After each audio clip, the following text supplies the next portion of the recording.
আসসালামু আলাইকুম। সকলকে স্বাগতম। আশা করি সকলেই অনেক অনেক ভালো আছেন। আজকে আমরা দেখব মাইক্রোসফট পাওয়ার পয়েন্টের ট্রানজিশনস এই ট্যাবটা। তো এটা দেখার জন্য আমি আগে থেকেই কয়েকটা শেপ নিয়ে রাখছি। আপনারা এরকম শেপ নিতে পারেন এবং এই ট্রানজিশনস এটার কাজ হচ্ছে আপনার প্রেজেন্টেশনের বিভিন্ন এলিমেন্টস, বিভিন্ন শেপ এগুলোর বিভিন্ন ট্রানজিশন দেওয়ার ক্ষেত্রে ব্যবহার করা হয়। তো আপনি একটু দেখলেই বুঝতে পারবেন। যেমন এখানে আছে ট্রানজিশনস টু দিস স্লাইড। তো এখান থেকে যদি আপনি ফেড এই অপশনটা দিয়ে দেন, দেখেন এটা ফেড হবে। এখান থেকে আপনি প্রিভিউ করতে পারবেন। এখানে যদি প্রিভিউ এখানে ক্লিক করেন, এটা আপনি আবারও দেখতে পারবেন। এখান থেকে যদি পুশ এটা দিয়ে দেন, তাহলে পুশ হবে। তো এটা ভালোভাবে ভিজুয়ালাইজ করার জন্য আপনারা এই স্লাইড শো এখানে ক্লিক করে দেন। দেখেন এটা ওপেন হয়ে গেছে। আমি ESC প্রেস করে বের হয়ে যাচ্ছি এবং এখানেও পুশ এই ট্রানজিশন এটা দিয়ে দেই। এখন যদি এখান থেকে স্লাইড শো এটা ওপেন করি, দেখেন এটা চলে আসলো এবং আপনি যদি লেফট ক্লিক করেন তাহলে সার্কেল চলে আসছে। এভাবে আপনি এই পুশ ট্রানজিশন এটা ব্যবহার করতে পারেন। তো এখানে দেখেন পুশ ট্রানজিশন এটা দিয়ে আছে।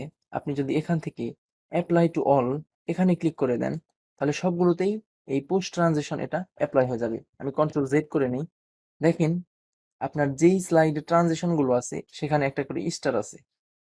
তো আমি যদি এখান থেকে ধরে আবার অ্যাপ্লাই টু অল এখানে ক্লিক করে দেই, দেখেন স্টারগুলো সবগুলো জায়গায় চলে আসলো।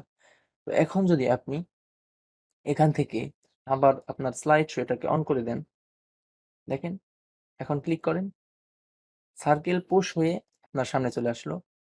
এরপরে রেক্ট্যাঙ্গেল, আমি ESC প্রেস করে বের হয়ে যাচ্ছি। তো এরকম আরো অনেকগুলো ট্রানজিশন আছে আপনারা দেখবেন। দেখেন এখানে ওয়াইপ আছে, এখানে অনেকগুলো আছে। তার মধ্যে দেখেন এটা কিরকম। তো আপনি এখান থেকে প্রিভিউ করতে পারবেন, অথবা আপনি যদি এখানে ক্লিক করে দেন তাহলে শো করবে। আমি এটা ব্যাকে চলে যাই।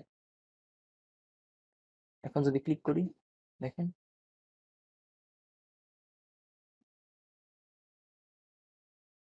তো এভাবে আপনারা বিভিন্ন ট্রানজিশন ব্যবহার করতে পারেন। এবং এখানে দেখেন এটাকে আমি চেঞ্জ করে দিই, এটাও পুশ দিয়ে দিই। এখান থেকে অ্যাপ্লাই টু অল, এবার এখানেও পুশ এটা চলে আসলো। তো এখন যদি আপনি ইফেক্ট অপশনস এখানে গিয়ে ফ্রম লেফট, ফ্রম রাইট, তো এগুলো আপনি চেঞ্জ করতে পারবেন। আমি যদি ট্রানজিশন এখানে ফ্রম লেফট এটা দিয়ে দেই, তাহলে লেফট থেকে ট্রানজিশন হবে। এবং এখানে যদি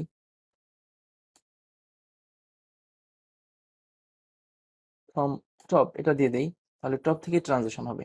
তো এখন যদি আমরা আবার দেখি, অর্থাৎ এখানে যদি ক্লিক করে দেই, দেখেন রেক্ট্যাঙ্গেল, এরপর সার্কেল, এরপর আবার রেক্ট্যাঙ্গেল। তো এভাবে আপনি আপনার ট্রানজিশনের বিভিন্ন দিকও চেঞ্জ করতে পারবেন। এর পরবর্তীতে আছে সাউন্ড। তো এই পুশ এটার সাউন্ড আপনারা চাইলে বিভিন্ন সাউন্ড ব্যবহার করতে পারেন। তো দেখেন এই পুশ এটার একটা সাউন্ড আছে এখানে। তো এই পুশ এখানে যদি ক্লিক করে দেন সাউন্ডে, এবং এখন যদি স্লাইড শো ওপেন করেন, দেখেন একটা সাউন্ড হলো। তো ব্যাকে চলে যায়, দেখেন এখন যদি পুশ সাউন্ডটা আপনারা হয়তোবা লক্ষ্য করতে পারছেন। তো এইভাবে আপনি বিভিন্ন সাউন্ডও ব্যবহার করতে পারেন। এখানে আরো অনেকগুলো সাউন্ড আছে বিভিন্ন এইরকম ট্রানজিশনের জন্য। এখানে যেরকম ট্রানজিশন আছে এইরকম ট্রানজিশনের সাথে মিলিয়ে বিভিন্ন সাউন্ড তৈরি করা হয়েছে। এরপর আছে ডিউরেশন। আপনি যদি ডিউরেশন এটাকে একটু লং করে দেন, অর্থাৎ এখানে দেখেন 1 সেকেন্ড আছে। আমি যদি প্রিভিউ করি, দেখেন 1 সেকেন্ডে এই শেপটা চলে আসলো। এখন যদি আমি এখান থেকে এটার সময়সীমা বাড়িয়ে দেই, 3 সেকেন্ড করে দেই এবং এখান থেকে নো সাউন্ড করে দেই আপাতত।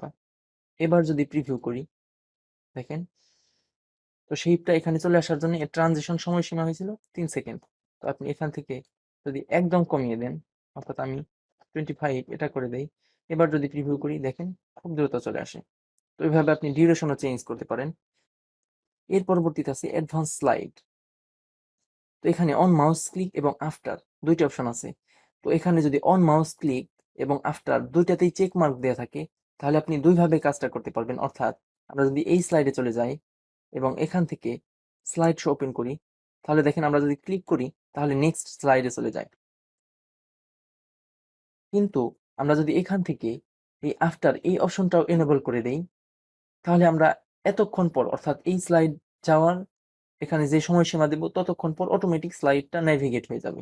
তো এখান থেকে যদি আমি সময়টা বাড়িয়ে দিয়ে 3 সেকেন্ড দিয়ে এখন অন মাউস ক্লিক এটাকে আনচেক করে দেই। এবার এটাকে স্লাইড শোতে ওপেন করি। তাহলে দেখেন আমরা কোনো ক্লিক করব না। অটোমেটিক নেক্সট স্লাইডটা চলে আসলো। এখন যদি আপনি এখান থেকে অন মাউস ক্লিক এই অপশনটাও এনেবল করে দেন, তাহলে আপনার 2 অপশনই রয়ে গেল। অর্থাৎ আপনি মাউস ক্লিক করে পরবর্তী স্লাইডে নেভিগেট করতে পারবেন, অথবা 3 সেকেন্ড পরবর্তীতে আপনার অটোমেটিক স্লাইডটা নেভিগেট হয়ে যাবে। আবার যদি স্লাইড শো এটাকে ওপেন করি, দেখেন এখন ক্লিক করলেও চলে আসতেছে। আমরা যদি আবার ব্যাকে চলে যাই, এখন আমি কোনো ক্লিক করব না। দেখেন অটোমেটিক স্লাইডটা চলে আসলো। তো এইভাবে আপনারা এই অ্যাডভান্স স্লাইড এটাও ব্যবহার করতে পারেন। আপনাদের যদি ভিডিওগুলো ভালো লেগে থাকে অবশ্যই লাইক করবেন, এবং যারা সাবস্ক্রাইব করেন নাই তারা অবশ্যই সাবস্ক্রাইব করবেন। দেখা হবে পরবর্তী টিউটোরিয়ালে। সে পর্যন্ত ভালো থাকবেন, সুস্থ থাকবেন। আসসালামু আলাইকুম।